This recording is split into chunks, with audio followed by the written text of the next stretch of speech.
issue. He's shown how the Gentiles are being brought in, and now look what he says about Israel. And Isaiah cries out concerning Israel, though the number of the sons of Israel be as the sand of the sea, only a remnant of them will be saved.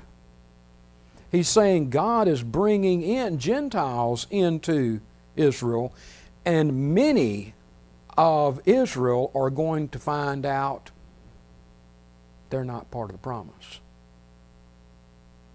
They're not part of the promise. Only a remnant of them will be saved. For the Lord will carry out His sentence upon the earth fully and without delay. So you see then, as Paul begins this argument, he says that there is a genuine Israel, an Israel of promise within the nation of Israel. And then as he moves along, then he begins to pull in the understanding that even the Gentiles will be brought in. And Randy was talking about that this morning as to the original purpose of Israel that they failed to do.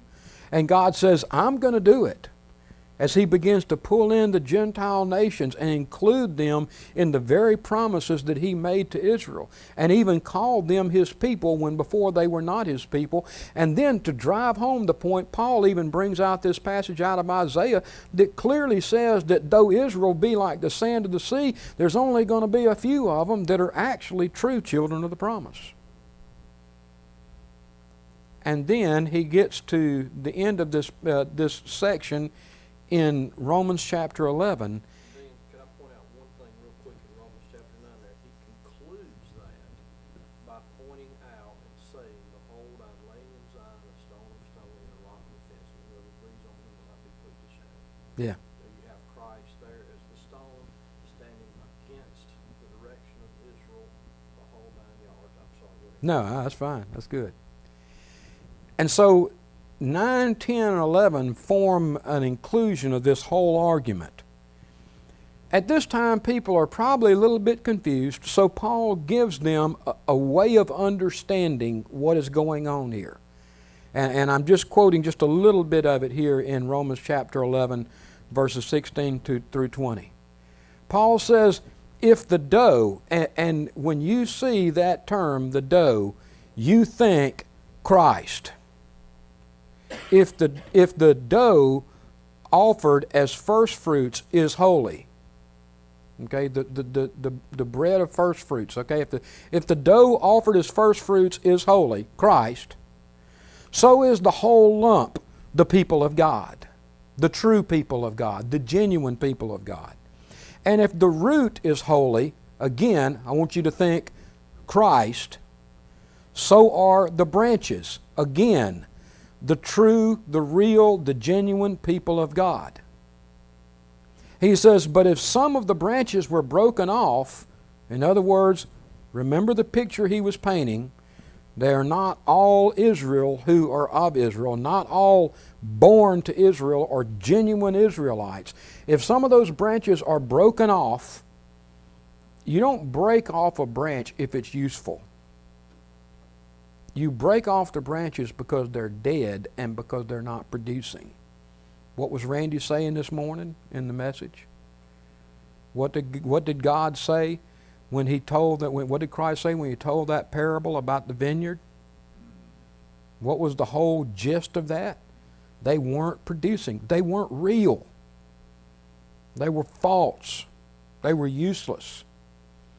He says, but if some of the branches were broken off, and you, although a wild olive shoot, in other words, you didn't originally belong to this olive tree, if some of you were a wild olive shoot, were grafted in among the others, and now share in the nourishing root of the olive tree, again, read Christ, He's the root, do not be arrogant toward the branches.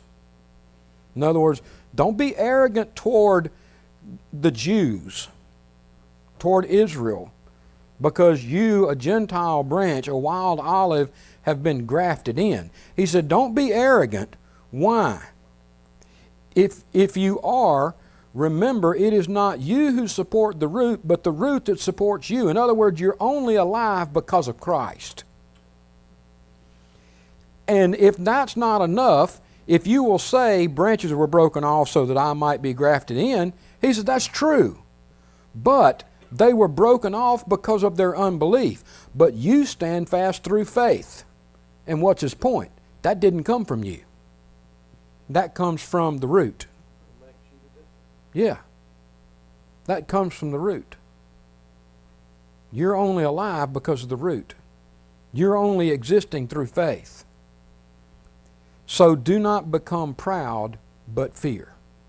But remember this as you look at this parable, so to speak. The root is Jesus Christ. People, He's the real Israel. He's the genuine Israel. He is the one that is the fulfillment of the promise to Abraham. Do you remember what Paul says over there in Galatians? He says it wasn't a promise plural, and to your seeds.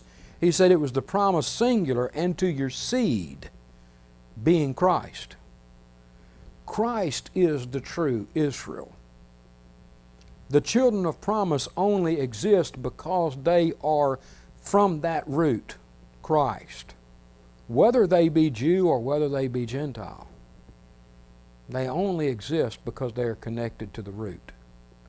And Paul can say then, this olive tree, Israel, so to speak, the true Israel, the true people of God, has both the native branches from the nation of Israel. It also has the wild branches that are grafted in. All of them gaining sustenance from the root, which is Christ. Do you see that? You see what I'm talking about? We could think of it this way. The first thing that he's illustrating is the issue of the Israel in Israel. If you had this mass, and this represented the physical nation of Israel, then Paul says not all are true Israel that are of Israel. It would look something like this. From the whole mass of the actual physical nation of Israel, you have another smaller group. Actually, the circle probably needs to be smaller than that, but I couldn't get true Israel in a smaller circle. That represent the genuine people of promise that came through the physical line of Israel. If you carry it to the next level, it looks like this. And we could call this the church, or we could call it true Israel. You have national Israel. And then you also have the Gentile nations. Where the Gentile nations overlap national Israel, you actually have the church. The church is made up both of some of the people from national Israel and people from the Gentile nations. But all of them represent the church or the true Israel of God. However you want to title it, you're talking about the same thing. Because at the root of the church, or if you could say it this way, at the head of the church, is the one true child of promise, which is Jesus Christ. And He is indeed the true Israel. Now, does that make sense to everybody? Do you think I'm stretching things at any point in there? Let me show you another passage that I think really kind of brings it home. I want you to look back in Revelation once again, at Revelation chapter 3. And to the angel of the church in Philadelphia write. Now, I wish I had time to go into the history of what was going on in Philadelphia. By the way, don't think Pennsylvania, okay? We're still talking about Asia, okay? This is where they got their name. To the church at Philadelphia write, the words of the Holy One